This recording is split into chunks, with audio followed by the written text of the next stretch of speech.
So I've got to cut up this block of ballistics gel anyway to melt for reuse. Might as well test the blade against it. This is a very dense type of ballistics gel, and it's actually harder to cut than actual flesh would be, because it is completely dry, so it has higher friction, and also it's very bouncy, so it absorbs a lot of the impact. But who knows, maybe zombie flesh would be very dry and dense too. Let's give it a try. To show you exactly how tough this stuff is, just gonna lean on it and try to push it in there.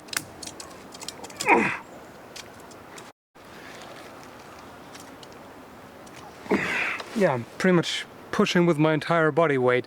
That's what it takes to get that far. It's not even through the entire thing. So you can imagine this is really tough. This is actually kind of funny.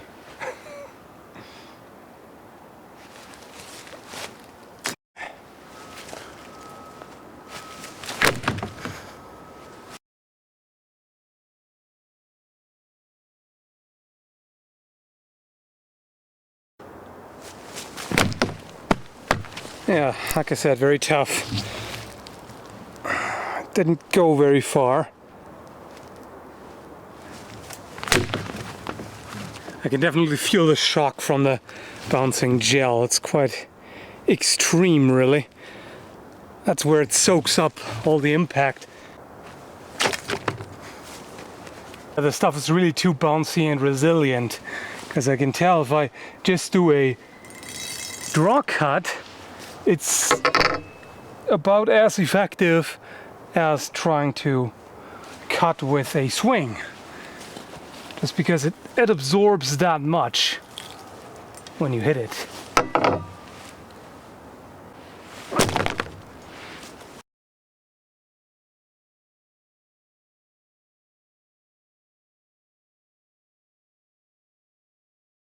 I have a suspicion that with this kind of material a tip cut might be more useful. That was more effective. Still not extremely deep, but it was about up to the first joint of my finger. That worked. Whoa. Yeah, tip cut really messes it up. That is very deep. That goes up to the last joint of my finger.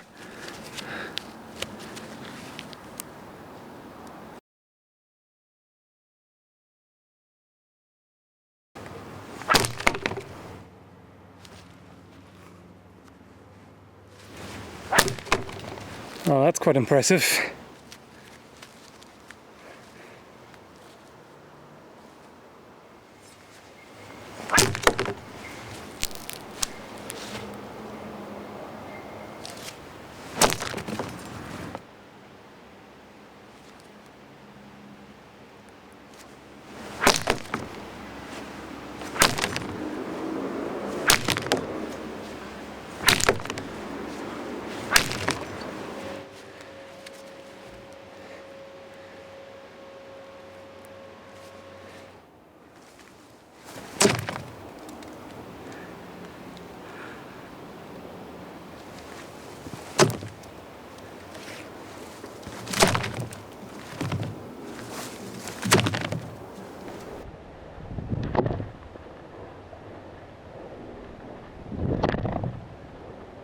So that confirms what I was thinking.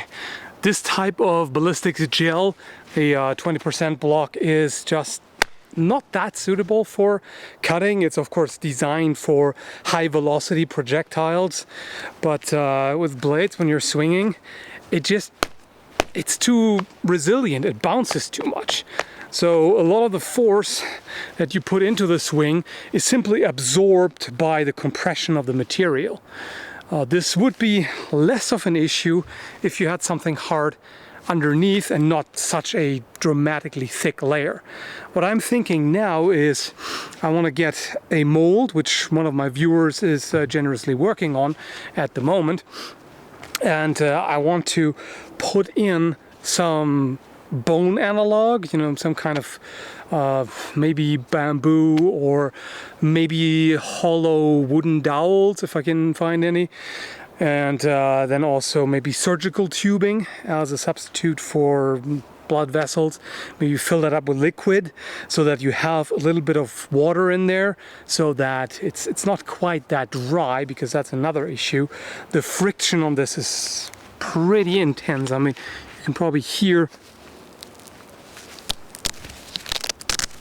it has a lot of friction, and that of course also offers extra resistance to a blade, which living tissue wouldn't.